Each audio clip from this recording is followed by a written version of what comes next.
죄를 덮는 하나님의 은혜. 우리 이 제목으로 우리 함께 말씀 나누겠습니다. 자, 오늘 본문 앞에 보면 예수님께서 형제 중에 죄를 범한 사람을 어떻게 해야 되는지에 대해서 말씀을 하셨습니다. 자, 형제 중에 죄를 범했을 때, 자, 이렇게 하라고 하셨어요. 먼저는 그 사람의 죄를 목격한 사람, 먼저 알게 된 사람, 그 사람이 그 죄를 범한 그 사람에게 1대1로 먼저 만나서 권고하라고 하십니다. 자, 그런데 그렇게 1대1로 만나서 권고했음에도 듣지 않으면 한두 사람을 데리고 가래요. 그리고 그 두세 증인의 입으로 확증을 하라고 하십니다. 자, 그런데 그래도 말을 듣지 않으면 이제 교회에 말하고, 또 교회의 말도 듣지 않으면 이제 이방인과 세례와 같이 여기라, 이렇게 말씀을 하셨습니다. 자, 이렇게 하라는 예수님의 의도가 있겠죠? 자, 죄를 목격했다고 해서 먼저 다른 사람들에게 다 말을 해버리면 어떻게 되겠습니까? 그 사람은 죄에 대해서 해결해 보지도 못하고 사람들에게 다 소문이 퍼져서 죄인 취급받겠죠. 그러면 그 사람은 회생할 기회를 잃어버리게 되어지고 마음의 상처를 입고 그렇게 되어지는 거예요. 그래서 예수님의 마음은 죄에 있지 않습니다. 그 죄가 있느냐 없느냐 이거에 예수님의 마음이 있는 게 아니라 그 죄인에게 예수님의 마음이 있는 거예요. 그래서 그 죄인이 어떻게든 죄에서 벗어나게 하고자 하는 것이 바로 예수님의 마음이죠. 자, 이것이 바로 예수님의 사랑입니다. 자, 우리는 이것을 명심해야 됩니다. 누군가의 죄를 알게 됐다고 해서 당신만 알라고 하면서 누가 이거 했대 저거 했대 라고 이렇게 떠들고 다니면은 결국 모든 사람들에게 그 말이 퍼져서 그 사람은 죄에서 빠져나오지도 못하고 해결하지도 못하고 소문이 나서 결국 그 영혼이 죽어버리는 그 일이 되어져요. 또 그걸 말한 사람은 또 어떻게 될까요? 하나님이 다 알지 않겠어요? 그렇게 하면, 그렇게 입소문 낸 그 사람을 또 하나님은 또 책망할 겁니다. 우리에게 정말 중요한 것은 바로 영혼을 살리는 일이잖아요. 그러니까 우리가 이 말씀을 명심해서 내가 누군가의 죄를 알게 되거나 또 목격하게 되어지면 그 사람과 1대1로 먼저 가서 권고하고, 그렇게 안 되면 예수님이 말씀하신 것 같이 그 단계를 거쳐서 그래도 그 죄에서 벗어나지 않는다면 이방인과 세리같이 여기라, 이렇게 말씀하신 거 우리가 마음판에 새기고 그렇게 꼭 실천해야 될 것입니다. 자, 이렇게 형제 중에 누가 죄를 지었을 때 해결 방법을 예수님이 말씀하신 후에 바로 오늘 본문이 이어지는데요. 오늘 본문도 형제의 죄에 대한 말씀이에요. 그러니까 오늘 본문 이전의 말씀도 형제의 죄에 대한 말씀이고 오늘 본문도 형제의 죄에 대한 말씀입니다. 자, 그런데 앞의 상황과는 좀 달라요. 앞의 상황은 형제 중에 누가 죄를 범했을 때 상황이지만 오늘 본문은 그 형제 중에 누가 나에게 죄를 범했을 상황입니다. 참 이게 참 우리가 고민하는 문제이죠. 형제 중에 누가 죄를 범했을 때는 나와 상관이 없기 때문에 객관적으로 해결해 나가면 됩니다. 어떻게 보면 쉽죠. 근데 형제 중에 누가 나에게 죄를 범하면 참 이게 참 고민이 되죠. 주관적인 문제가 되어지잖아요. 이때 해결하기가 참 힘들어집니다. 왜? 감정이 개입되기 때문에. 아무리 이성적으로 해결하려고 해도 이 감정이 가만히 있지가 않아요. 감정에 요동쳐요. 감정이 자꾸 이성을 잡아먹어요. 그래서 그 사람 얼굴만 봐도 막 분노가 치밀어 오르고 화가 나고 보기도 싫고 밤에 잠을 자려 할 때마다 그놈이 하면서 그 머릿속에 그놈에 대한 그 마음이 막 온갖 욕설로 끔찍한 생각들로 가득 차게 되어지죠. 그러면서 밤잠을 설치게 되어집니다. 이게 누군가가 이것을 어떻게 표현했냐면 내 머리 위에 사탄이 둥지를 틀었다. 이런 표현을 쓰더라고요. 그러니까 계속해서 머릿속에서 그놈에 대한 그 나에게 죄를 범한 그 사람에 대한 그런 안 좋은 마음들, 안 좋은 상상들이 계속해서 떠오르게 되어지는 거예요. 사탄이 계속해서 내 머릿속에 그 사람에 대해서 미워하는 마음을 계속 집어넣고 그것을 더 키우고 더 확장시키고 막 이렇게 되어지는 거예요. 그래서 내 머리 위에 사탄이 둥지를 들었다. 이런 표현을 쓴다라고 하더랍니다. 자, 베드로는 이 예수님의 가르침을 먼저 듣고 이 질문을 던진 겁니다. 남이 무슨 죄를 지으면 그렇게 하면 되지만 남이 나에게 죄를 지으면 어떻게 해야 되나? 이런 고민이 생긴 거예요. 이게 아마도 지금 베드로가 그 마음의 상태에 있었던 것 같아요. 우리가 추측해보면 18장 1절 첫 절에 보면은 이렇게 나와요. 그때의 제자들이 예수께 나와 이르되 천국에서 누가 크니까? 이 제자들 안에서 계속적으로 다툼이 있었어요. 이 다툼이 뭐였냐면 이게 서로 누가 크냐라고 하는 거죠. 이게 야고보 요한은 대놓고 예수님께 요구하지 않습니까? 주의 날이 임하면 하나는 좌편에 우편에 이렇게 앉게 해달라고, 가장 높은 자리에 앉게 해달라고 이렇게 공공연하게 이렇게 말을 할 정도였습니다. 그랬더니 이 수제자인 베드로가 어떻게 생각하겠어요? 야, 내가 수제자인데, 수석 제자인데, 야, 너희들이 왜 좌편 우편 얘기를 하냐? 이 마음이 되게 속상했을 거예요, 베드로가. 그렇죠? 그러니까 지금 이 12 제자들 안에서 서로 다툼이 있고 갈등이 있고 싸우고 있는 거죠. 이게 서로 어색한 거예요. 이게 미움이 자꾸만 자라나는 거죠, 서로. 그럼 지금 마음이 편치 않은 겁니다. 그럴 때 지금 예수님께서 형제 중에 죄를 지은 것에 대해서 말씀을 하시니까 이게 자기 고민, 형제 중에 누가 나에게 죄를 지으면 그거 어떻게 해야 됩니까? 7번 용서해 주면 되는 겁니까? 자, 이런 질문을 던졌던 것이죠. 자, 이때 예수님이 무슨 말씀을 해 주셨냐면 바로 천국 비유를 말씀해 주셨습니다.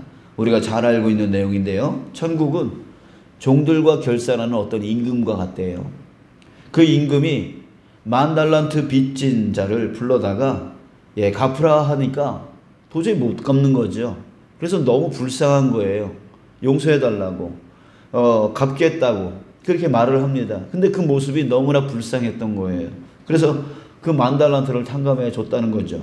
자, 그런데 이 탕감받은 사람이 나아가서 100데나리온 빚진 자를 만났어요. 그 사람을 붙들고 목을 조르면서 야, 너 갚아. 100데나리온 갚아. 그러면서 용서해달라고, 갚겠다고. 아니야, 너 갚을 때까지 너 감옥에 들어가 있어 하면서 감옥에 가뒀다는 거죠. 근데 주변 사람들이 그게 너무 안타까워 보이는 거예요. 그래서 임금에게 가서 그 얘기를 했어요. 이 사람을 다시 불렀어요. 야, 너 어떻게, 내가 10,000달란트를 너에게 탕감해 줬는데 너는 왜 100데나리온을 탕감해 주지 못하냐? 라고 하면서 너는 악한 종이다. 너는 감옥에 들어가라. 라고 하면서 감옥에 집어넣었다는 거죠. 자, 이 이야기를 예수님이 해 주셨습니다. 자, 이 이야기에서 예수님이 말씀하려는 게 뭘까요? 자, 먼저 베드로의 질문부터 다시 한번 생각해 보죠. 주여, 형제가 내게 죄를 범하면 몇 번이나 용서해 주리까? 7번까지 하리이까? 자, 그랬더니 예수님이 뭐라고 대답했습니까? 내게 이르노니 7번뿐만 아니라 7번을 70번까지라도 해라. 자, 베드로는 7번 용서를 말했습니다. 자, 7번도 많은 거죠. 원래 유대인들은 3번까지 용서하라고 하는 율법을 가지고 있었어요. 근데 7번까지라고 얘기했던 것은 베드로가 참 그래도 더 많이 용서해야 되겠다라고 하는 마음을 가진 훌륭한 마음이었죠. 자, 그런데 예수님이 뭐라 그러냐면 7번도 아니고 7번에 70번까지라도 해야 된다. 이런 말씀을 했어요. 자, 이 말의 의미가 뭐예요? 7번에 70번. 야, 7번 갖고는 안 돼. 7번에 70번. 그러니까 77에 49, 490번이에요. 야, 7번 갖고는 안 돼. 490번 정도는 해야 돼. 지금 예수님이 베드로하고 숫자 놀이 하고 있나요? 예, 그 정도 하면 된다라고 예수님이 그 의미로 말씀하신 걸까요? 490번을 용서하고 그리고 나서는 용서 안 해도 된다라고 하시는 말씀일까요? 그거 아니죠. 예, 어떤 누구도 한 번 용서하기도 힘든데 490번 용서할 수 있는 사람이 어디 있겠습니까? 결국은 반드시 용서해야 된다. 이 말씀을 하시는 거죠. 예, 반드시 용서해야 된다. 자, 그런데 여러분들 한번 생각해 보세요. 용서가 돼요? 여러분들은 지금 용서하셨어요? 여러분들의 인생 가운데 여러분들에게 피해를 끼치고 손해를 끼치고 마음 아프게 하고 상처 있게 만들었던 그 사람, 여러분들 용서하셨어요? 용서하셨다고 생각하세요? 아닐걸요. 그 사람 보면 또 부글부글 끓거나 억지로 참거나, 예, 그러고 있을 거예요. 그냥 시간이 지나니까 좀 무뎌져가지고 그냥 참을 뿐이지 용서했다고 할 수 있을까 싶습니다. 이게 용서가 잘 안 되죠. 자, 그래서 예수님이 그 베드로에게, 정말 억지로 참고 있는 그 베드로에게 10,000달란트 탕감해 준 이 임금 이야기를 들려주셨던 거예요. 자, 여러분들 예를 들어보세요. 이 이야기의 의미는 이런 거입니다. 예를 한번 들어볼게요. 자, 여러분들이 이웃에게, 어떤 사람에게 100만 원을 꿔줬어요. 적지 않은 돈이죠. 100만 원을 꿔준 거. 근데 이 사람이 갚는다고 했던 그 날을 그냥 넘겨서 갚지를 않는 거예요. 속상해. 갚으라고 했는데, 갚을게. 이게 사람이, 예, 돈이 필요할 때는 막 사바사바 하다가도, 예, 나중에 갚으라 그러면은 오히려 자기가 주인이 된 듯한, 예, 마음으로, 갚는다니까 너 안 믿어? 막 이런 식으로 막 오히려 뻔뻔하게 하는 경우가 있어요. 그러면 진짜 마음 상하죠. 자, 갚지를 않는 거예요. 마음이 상했어요. 속상해요. 자, 그런데 어느 날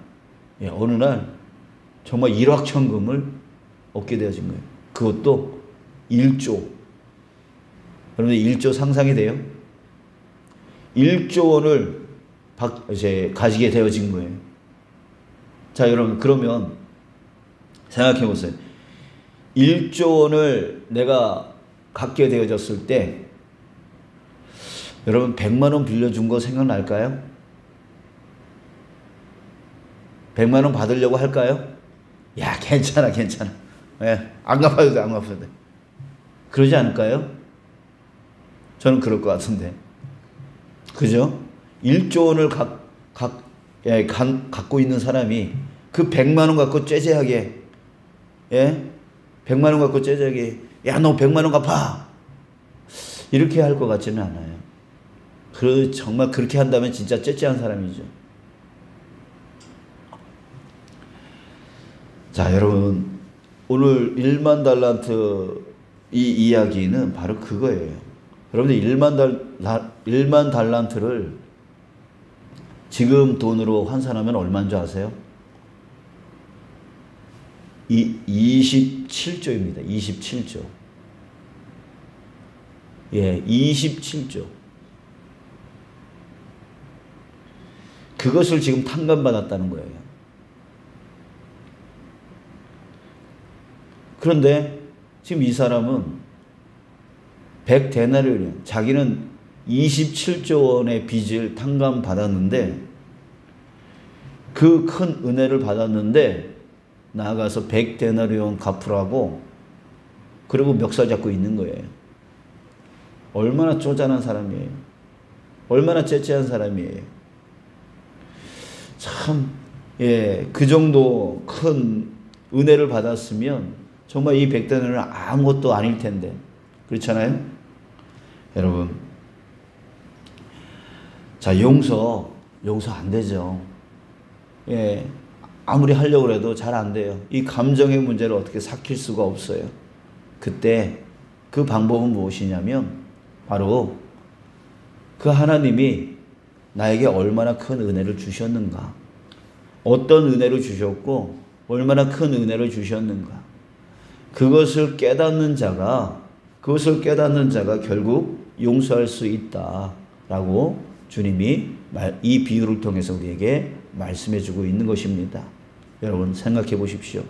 우리는 하나님께 어떤 은혜를 받았어요? 얼마나 큰 은혜를 받았습니까?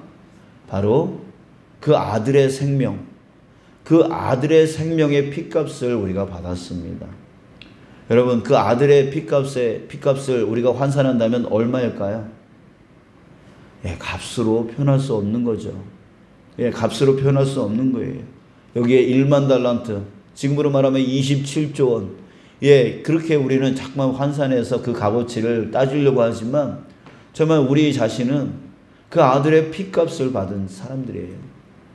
그래서 우리의 죄, 정말 저 지옥에서 영원히 살게 되어지는 그것을 이제는 천국에서 영원히 살 수 있는 그런 자가 되었던 것이죠. 여러분들 이 은혜를 우리는 깨달아야 됩니다. 이 은혜를 깨달을 때에만 용서가 될 수 있는 거예요. 여러분 오늘 누가복음 6장 통독하면서도 그 안에 나왔어요. 용서하는 자가 용서받는다라고 그랬어요. 용서하지 않으면 하늘에서도 용서하지 않겠다라고 하는 말씀이 있어요. 우리는 반드시 용서해야 됩니다. 반드시 용서해야 돼요. 그 용서하는 방법은 그저 내가 7번 용서했다고 해서 끝나는 문제 아니에요. 예수님은 7번에 70번까지라도 용서해야 된다. 반드시 용서해야 된다. 죽기 전에 용서해야 된다. 풀어야 된다. 이 말을 하셨어요. 근데 그 방법은 바로 1만 달란트 내가 탕감받은 그 은혜를 깨달을 때 진정으로 용서할 수 있게 되어지는 것이죠. 자, 사랑하는 여러분, 우리는 1만 달란트, 정말 하나님께 그 아들의 생명의 핏값의 은혜를 받은 자들입니다. 우리 이제 째째하게, 쪼잔하게, 정말 나에게 조금 잘못했다고 그 사람만 보면 미워하고, 나 저 사람 보기 싫다고, 그래서 나 이 교회 다니기 싫다고, 이런 식의 그런 쪼잔한, 그런 째째한 그런 우리 성도 되지 않기를 원합니다. 내가 받은 은혜가 얼마나 큰지, 내가 하나님께 받은 그 사랑이 얼마나 큰 사랑인지, 얼마나 큰 죄를 용서받았는지, 여러분들 우리 그것에 집중하면서 그 은혜 안에 살아갈 수 있는 저와 여러분들 되시길 원합니다. 그래서 자그마한 죄, 누군가 나에게 지었던 그 자그마한 죄 때문에 마음 속상해하고 힘들어하고 어려워했던 그 모든 것들 우리 털털 털어내면서 우리 기쁨으로 은혜로 살아가고, 그런 사람들 마음속으로 품어주고, 오히려 사랑해주고, 오히려 축복해주고, 오히려 감싸주고, 오히려 좋은 길로 인도해주고, 그런 하나님의 큰 은혜를 받은 자로서 넉넉한 마음으로, 풍요로운 마음으로 그렇게 살아갈 수 있는 저와 여러분들 되지 주님의 이름으로 축복합니다.